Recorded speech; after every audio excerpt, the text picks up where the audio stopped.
टंटिया भील का गाता स्थापना हो रहा है, वो हमारी आस्था का विषय है।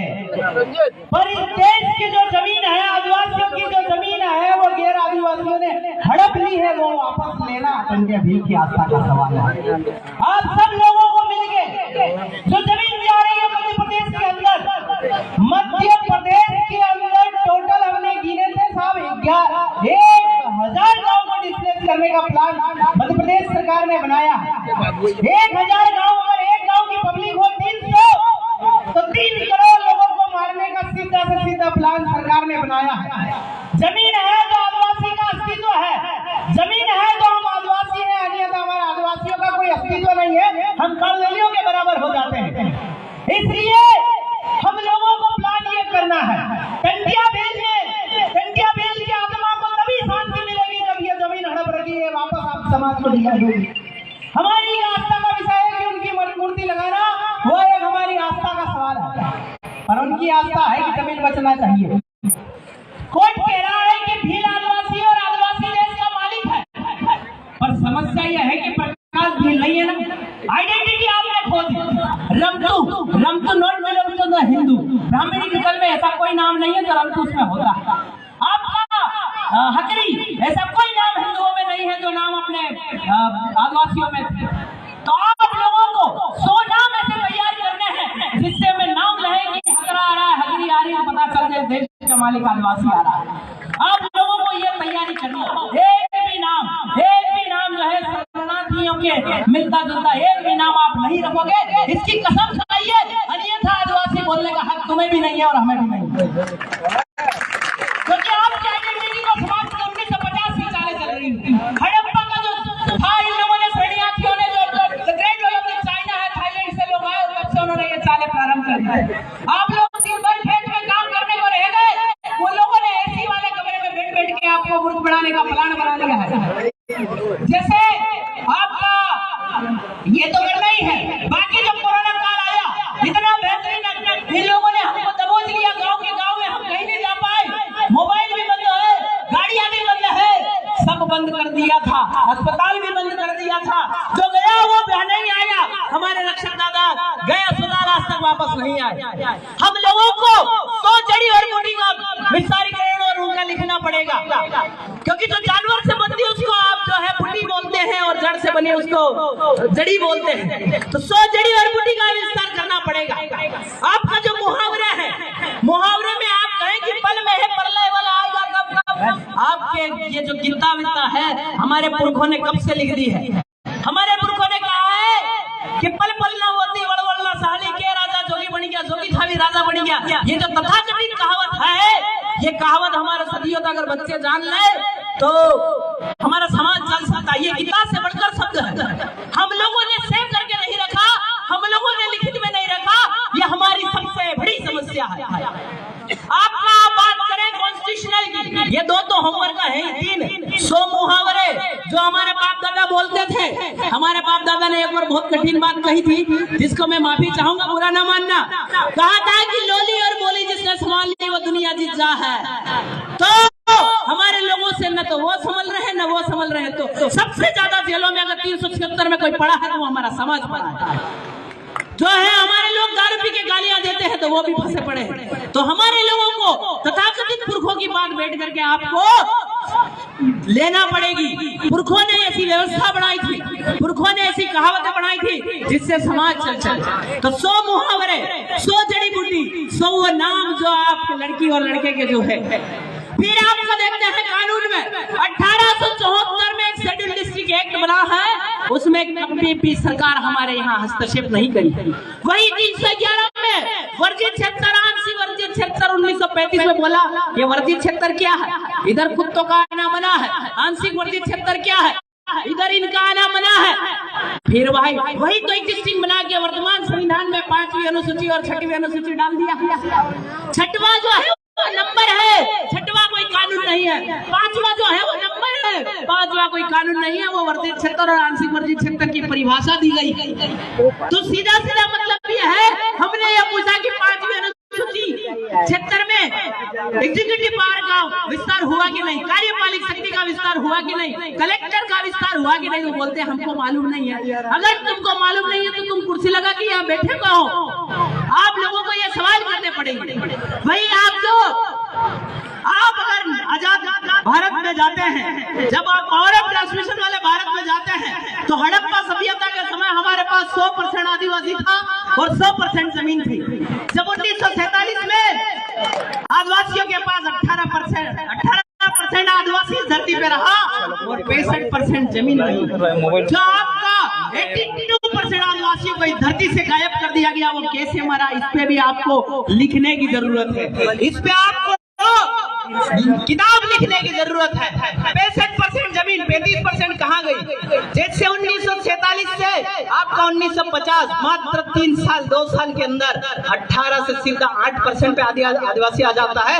सिर्फ आजादी और आपका संविधान लागू होने तक 10% आदिवासी को इस धरती से मार गिराया जाता है। तो आप बताओ कि तथाकथित इस किताब से हमारे लोग आजाद हुए हैं कि गुलाम हुए हैं? आप लोगों पे इस पे भी विचार मंथन करने की जरूरत है। दादा अभी कह रहे थे कि संविधान लागू होने से पहले हमारा आरक्षण, संरक्षण, पोषण, भरण कैसे करते थे। इस पे हम विचार करें तो हमारे समाज को वहां ले जा सकते हैं जहां अंबानी अंडानी भी नहीं। आप लोगों को अगर वर्तमान संविधान में अगर बात करें इस चीजों की एग्जिस्टिंग लॉ पर राष्ट्रपति भी प्रभावित नहीं है, तो अनुच्छेद 1 देखिए आप। अनुच्छेद 1 क्या बोलता है कि भारत एक संघ है, यूनियन है। तो ये यूनियन टेरिटरी का मामला है। यूनियन अर्थात एक संघ है, संगठन है। यूनियन ने कहा है कि आप वोट दो, ठेके पे आपका जो दो, हम लोग आपको सेवाएं देंगे। आज तक कोई सेवा नहीं दी। आप लोग अगर आगे देखते हैं तो अनुच्छेद 13 जो है वो कहता है कि रूढ़ी प्रथा को विधि का बल है। रूढ़ी अर्थात क्या? संविधान, जिसको विधि बोलते हैं। विधि अर्थात संविधान, रूढ़ी अर्थात ग्राम सभा। तो लोग आपका दादा भी बोल रहे हैं कार्यपालिका, न्यायपालिका और विधायिका तो हम जेब में रखते हैं, हमको विधायक और कार्यपालिका की क्या जरूरत है? यही जजमेंट वेदांता ने दिया कि न लोकसभा न विधानसभा, सबसे ऊंची ग्राम सभा। ये जजमेंट जो है अनुच्छेद 13 को ध्यान में रखते हुए दिया, क्योंकि अनुच्छेद का जो व्याख्या है वो बड़ा कठिन है, पर जज साहब ने तो बोला है। फिर आपका देखिए अनुच्छेद 52-53 में कहता है कि भारत का एक राष्ट्रपति होगा, पर 53-3 में क्या कहता है? क्या इस अनुच्छेद की कोई भी बात आपके विद्वान विधि को प्रभावित करने वाली या प्रवर्तन पर प्रभाव डालने वाली नहीं समझी जाएगी? तो राष्ट्रपति का एक और जजमेंट इसमें आया, मासिक भाषा स्टेट ऑफ झारखंड, क्योंकि ये कहते हैं संविधान की तुम गलत व्याख्या कर रहे हैं, पर जज साहब तो नहीं कर सकते। उन्होंने कहा कि एक बार राष्ट्रपति जी ऑर्डर कर देते हैं कि ये शेड्यूल एरिया, वो फिर वहां पे असंवैधानिक हो जाते हैं। ये हमने उस अनुच्छेद 52 की स्क्रिप्ट में जो लिखा है वो आपका जजमेंट के थ्रू हमें पता चला। फिर आपका 124 कहता है कि भारत में एक सर्वोच्च न्यायालय होगा और न्यायालय को नियुक्ति जो मुख्य न्यायाधीश है उसकी नियुक्ति राष्ट्रपति जी करेंगे। तो राष्ट्रपति जी खुद अनवैलिड है शेड्यूल एरिया में, तो आपने जज हमारे यहाँ लगा है, तो वो कैसे वैलिड हुए? इसका जजमेंट आया Palla Kashi Vishwanathan versus state of Andhra Pradesh, कहते हैं कि the judicial magistrate are not punished to the schedule area. Schedule area में जुडिशियल मजिस्ट्रेट हमको पनिश नहीं कर सकते हैं, तो आपने हम लोगों को जुडिशियल कस्टडी अर्थात जेल दी कैसे? ये सब गैर कानूनी काम कर रहे हैं, एक किताब की आड़ में हमको गुलाम बनाने का काम कर रहे हैं। वही आपका एक और जजमेंट आया Ratan Singh versus state of Andhra Pradesh, कहता है कि CrPC shall not apply to the schedule area, मतलब सीआरपीसी का विस्तार अनुसूचित क्षेत्र में नहीं हुआ। आईपीसी का मतलब होता है कि आपको जो है धारा लगा दी, पर जो सही है गलत है वो उसका तो मामला तो सीआरपीसी में होता है, उसका निर्णय सीआरपीसी में होता है। पर रतन वर्सेस स्टेट ऑफ आंध्र प्रदेश कह रहा है कि अनुसूचित क्षेत्र में सीआरपीसी का विस्तार नहीं हुआ, तो ये कैसे निर्णय कर रहे हो, कैसे दंड डिसाइड कर रहे हो?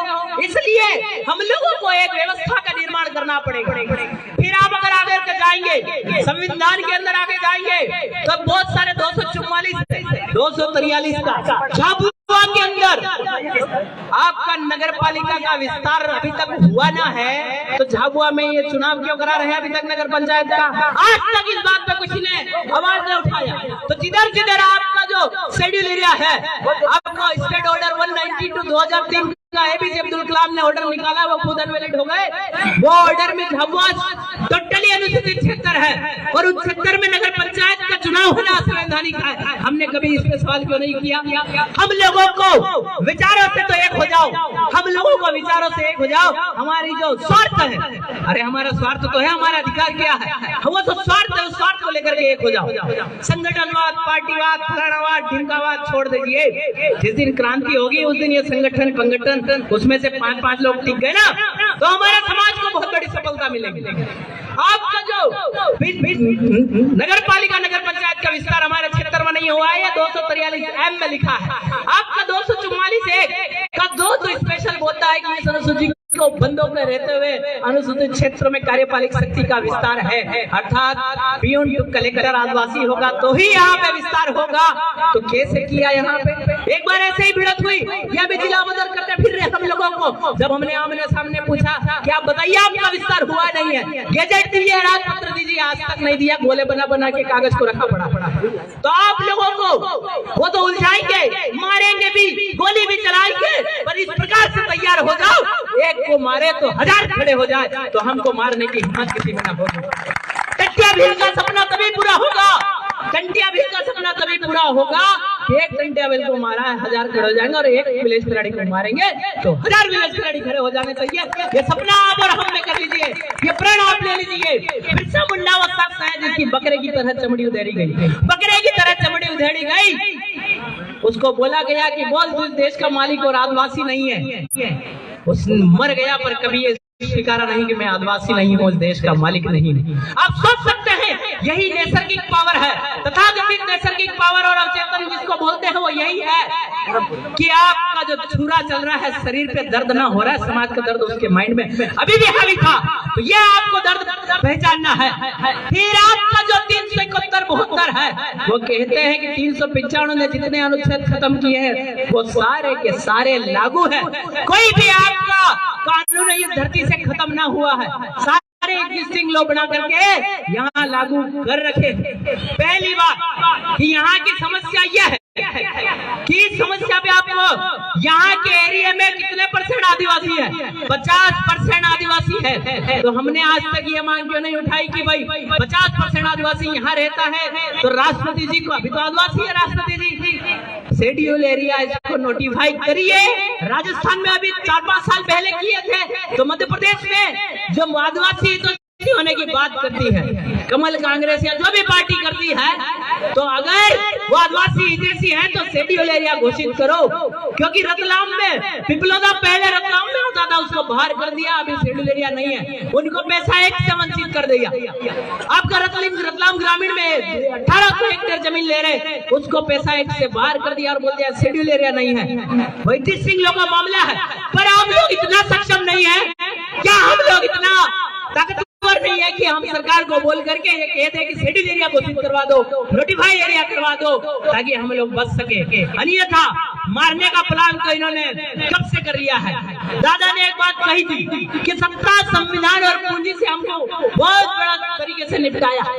और एक और चीज कि नेता, अधिकारी और स्टूडेंट के डर की वजह से हमारा समाज आज सड़कों पे नहीं आ पा रहा है, और हमारा समाज जो है जल जंगल की लड़ाई लड़ पड़ रहा है। आपका जो रिजर्वेशन पॉलिसी है, रिजर्वेशन तो आपके क्षेत्र को पब्लिक पावर लगाने, जो आपका एग्जीक्यूटिव पावर लगाने के लिए 10 साल का आरक्षण देकर के गुलाम बनाया है। अभी आपका 25 जनवरी 2020 को रातों रात बढ़ा करके इन लोगों ने फिर से 10 साल के लिए आप पे कब्जा कर लिया है। अगर 10 साल का राजनीति आरक्षण जिस दिन खत्म होता है तो इनको यहाँ से बिल्डिंगें भी तोड़ के जाना पड़ेगा। ये वकीलों ने भी कहा है, सुप्रीम कोर्ट के वकीलों ने भी कहा। आप लोगों पे, आप लोग इस पे विचार करें, मंथन करें, और हर बात, और एक और बात, जो आपका मान सम्मान और मंच के लिए कभी एक दूसरे से अलग मत होइए। अगर किसी दिन अगर किसी की कोई रह गया हो तो मेरे संभारी का समय किसी और को दे देना, पर मान सम्मान और मंच की लड़ाई के पीछे समाज को कभी मत भी करना। जय जोहार, जय आदिवासी, जय विन प्रदेश, जय गोंडवाना।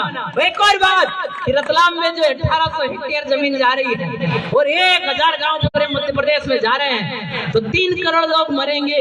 तो 3 करोड़ लोग अगर भोपाल की धरती या दिल्ली की धरती पे चले गए तो हमारे चलने की आहट से भोपाल की बिल्डिंग गिर जाएगी। ऐसा आपको करना है और आप हमारा सहयोग करोगे नहीं करोगे? जमीन के लिए लड़ोगे? जमीन हमारी माई है और माई का सौदा हम नहीं करते, वो हम आदिवासी है।